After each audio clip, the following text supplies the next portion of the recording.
So welcome to big mistake number 2. Now this is a biggie, and our experience is almost everybody unconsciously is making this mistake and without realising the consequences of the mistake. So our outcome as always on these tapes is to get you to come into the awareness. Could it be that I'm making this mistake? And secondly, oh my gosh, if I really accept I'm making that mistake, what could I do differently to get me a different result, if indeed you're getting a bad result in the first place, yeah? So, big mistake number 2 is? Yeah, big mistake number 2 is misunderstanding who is the driver in the relationship, who should be driving the metaphorical car. And I think just as you were just saying that, I was just realising that, you know, one of the reasons why this is such a huge mistake that people are making is they're not realising that this is so much the cause of, you know, the consequences are what we said, which is absolutely lost passion, lost intimacy, and, you know, years of lost love. Because this is, you know, fundamentally what is the driver of the passion in the relationship, which is what so many people are saying they're not getting. Yeah, so of course what we're looking for is a relationship where we're sort of consistently drawn together, not one where we're being consistently pushed apart. And so what is it that makes us move apart? Well, it's when there's confusion about who's driving the relationship. Now, of course, we've all learned, I have seen so many men, hundreds, maybe thousands of men, believe that the woman consistently wants you to ask her what she'd like to do. So, for example, I do this at all of our talks, and the men are going, I don't understand that, you know, because, you know, I thought you needed to, like, you know, open the door for a woman type thing, you know. So they've got it, like, intellectually they've got it all wrong because they haven't been actually taught, but they've been more programmed or, you know, suggested to over the years, and they're getting it all wrong because they are metaphorically the driver, but they're offering for the woman to drive. So I always give this great example, and the men go, oh my God, I'm not sure, oh, I understand that. And the women go, oh man, that understands, you know, it's great. So I always say, look, it's a bit like if you're going out to a restaurant, yeah? Do you want your man, if you're a woman, to phone you up and say, look darling, would you like to go out for dinner tonight? You see, the thing is, that's a man asking a question of the woman. So he's putting the woman in the driving seat, which, interestingly enough, most women will tell you they don't want to be there. Yeah, I mean, what's really interesting about this whole story which Tony's telling is that actually we haven't come across a woman yet who doesn't actually prefer the scenario that he's going to talk about. And, you know, even if we've had women, and this is so, you know, we had somebody write to us even today and kind of said, look, you know, I'm still not comfortable with feeling that, like, you know, I'd have a man who was, you know, driving in metaphorically. Even she reacted to this story by saying, yes, I'd much rather a man, you know, took charge here, took driving. And so every woman wants this. Yeah, so if he's asked the first question, then he makes the next mistake and starts asking more questions. So supposing she says to the answer to yes, would you like to go out to dinner tonight? She says yes. Then he makes the next mistake and says, where would you like to go? You know, would you like to go for a Chinese or an Indian, or do you want to go for a fish and chips if it's a chips? Oh, and let me just tell you guys, this is what women are really thinking. They might be kind of going, oh yeah, I'd like to go for a Chinese. Underneath, they're going, yeah, I've got to make all the decisions again. Yeah. You know, I'm like, you know, the person who's got to decide for us both all the time. That's what women feel.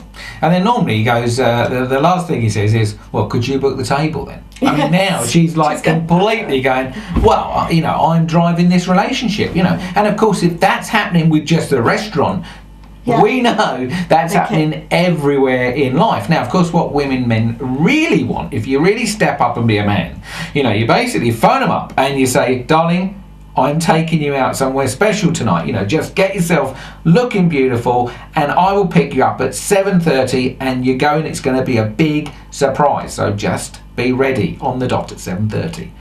And women are all going, oh my God, you know, that's what I've always wanted. Because that's the fundamental difference between men and women. See, men are born to be drivers. Women were born to be asked beautiful, you know, questions. Being taken out and looked, given a great time. Yeah, absolutely. So it's the fundamental really is that men make statements and women ask questions. If you do that, then, so become aware. First job, just using that as an example, become aware in your relationship who's asking the questions and who's making the statements, who's making the decisions, who's got that ball in their court, or that thing in their bucket that they've always got to sort out.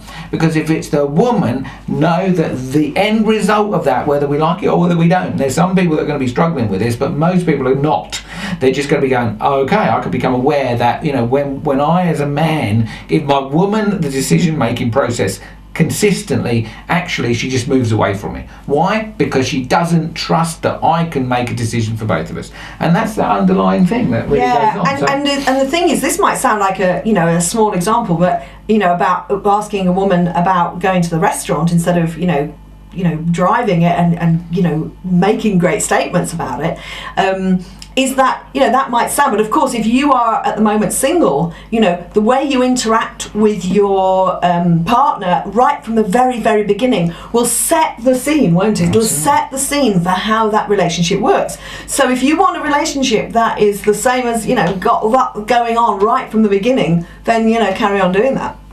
The important thing is that as the relationship develops, what we're noticing with so many people is that they're doing that metaphorically in every part of their relationship and every part of their life. So my quick example was that I'd been doing this and this is not about blame, this is just about understanding that men and women have got into the habit of doing it that way. So men have been thinking that women want asking, and women have been going, oh, okay, well he's asked me, so I'll decide. Okay. And so what happened when I met my second husband was that we got together. Actually, something else that we'll talk about on another video, I'm sure, is that actually he showed up in a very masculine way, like put a bit of a mask on. I showed up in a very kind of feminine way, letting him kind of make all the decisions. And then we'd been together 1 week. Right, 1 week, and we decided we were going to be together. We were in that kind of early kind of honeymoon kind of period in the relationship, and the phone went, literally, and he, in not a good state, said that he didn't know what to do about something. Right, he didn't know what to do about getting us a space, a place to live, and he wanted us to move in together because he needed me. So this is not a good sign. Right, I should have seen that. I should have had more awareness of what was going on for me then, and more honesty about what's going on for me, because it was not good for a woman to hear this man going, I need you to be with me, I don't want to be on my own. That was not a good sign. But then he said, I haven't got the money and I haven't got the credentials to get renting this place, kind of story.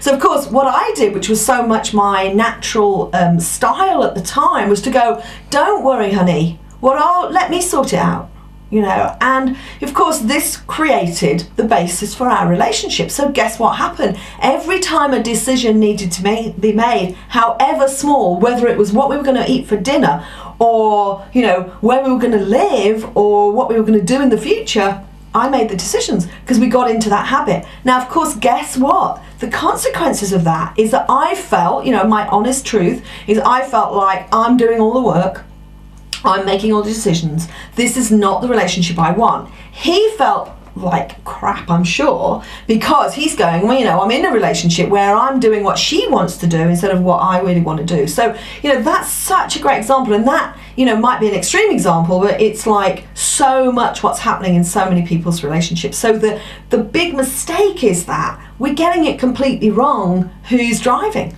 Okay, so yeah, absolutely. So think about it. Could you become aware just today? Okay, if you're in a relationship, then great, you can go and check it out tonight. You're going to start to listen again, yeah? Listen to, what's actually happening here, yeah? And if what we're doing is that, the decision-making process is in her bucket, so to speak, then notice how you won't actually feel so good about that, yeah?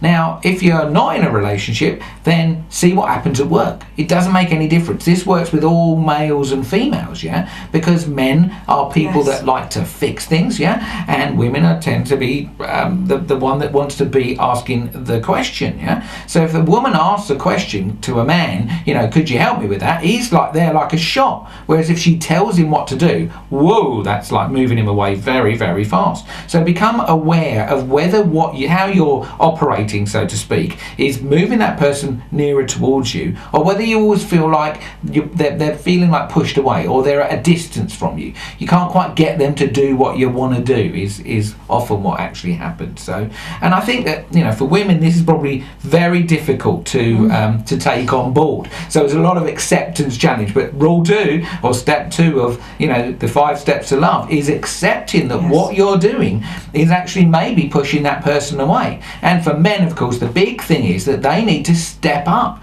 and take charge, and they're not taking charge. You know, I can guarantee 90% of the men that walk into our world and ask for help because they're really struggling need to step up and take charge. That's what women really want. That moves women towards them, and that's how you get the magic and the miracles that are possible in a balanced relationship. So because the other thing that happens is that men are always saying, you know, I feel criticised by women, I feel nagged by them and everything. And of course, if men don't step up and take charge and make decisions, they will get nagged and criticised. And, you know, and so it's a really, I think Tony's so right. It's so for the man to be aware that he's creating that. When we do a thing we call the dragons, you know, and for what men really understand and, you know, get into that awareness about is that if they are not showing up in a way that looks like they can handle stuff that's coming along and that they are ready to make decisions, right,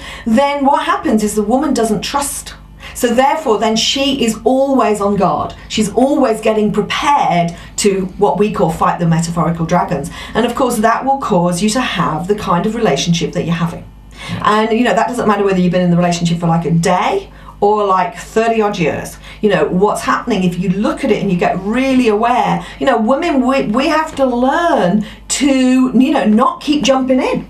You know, we have to learn, because if we've got to get aware of when we do that, because it's all very well moaning that he never does something, but the biggest thing that happens is that when I ask women a question and I go, well, you know, what happens when he doesn't do that? Well, you know, she goes, I do it. Well, you see, that's what you've got to be aware of. You've got to be able to, what we call, leave the gap.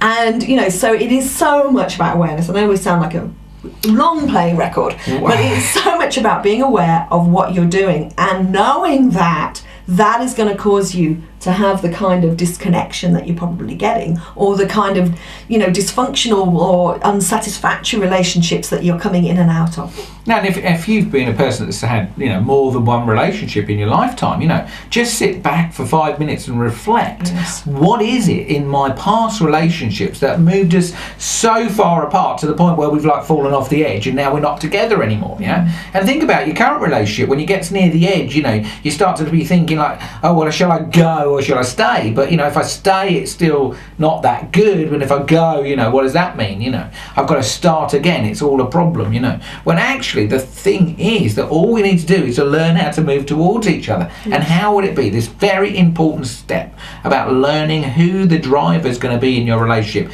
is where the massive secret lies that we're all getting wrong. So, yeah, see if you can reflect on past relationships. What did you do in your past relationships, you know, that was maybe moving that person away from you, and what were they doing that was moving you away from them? Because it's, you know, it's a two-way thing, of course. And what are you doing, you know, if you're not in a relationship and haven't been for a long time, which is, you know, we had a guy come here, didn't we? And he's like, he's still living with his mom, and he's not really happy with his job, and then he gets into relationships and wonders why the women are doing the driving.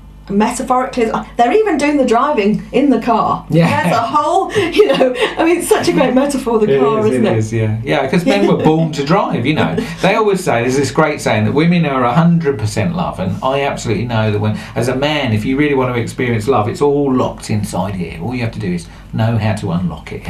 But then it says men are 90% love. We are naturally loving creatures, and the other 10% of man is like the creator. Yes, yeah? The driver. The driver. Yeah. That's really what it is. So, exactly. You know, get the man in the driving seat. And as we know, that's not easy to start accepting that's the possibility of where your relationship challenges have come from. But you see, if you come into that awareness and start to really accept, okay, what would it be like if we did this differently? What different result would we get? Well, if what you want is move together instead of moving apart, how would it be? This is where it works. So I know acceptance is tough, but have a good old look at you and say, what am I doing that causes them to move away? That has certainly been our lesson, and it's something we want to bring to you with absolute certainty that this is the second big mistake that people fall into. So there you go. We trust you've got what you need from that. So start being aware and then start that acceptance process that, oh my gosh, you know, what's going on here, and you'll be fine. You'll be absolutely moving towards the partner and the life of your dreams much quicker than if you're not doing that. So that's it for big mistake number 2, and we'll be back with you soon, no doubt, and trust you're getting something phenomenal from this with big mistake number 3. So we'll see you then. Bye. Bye.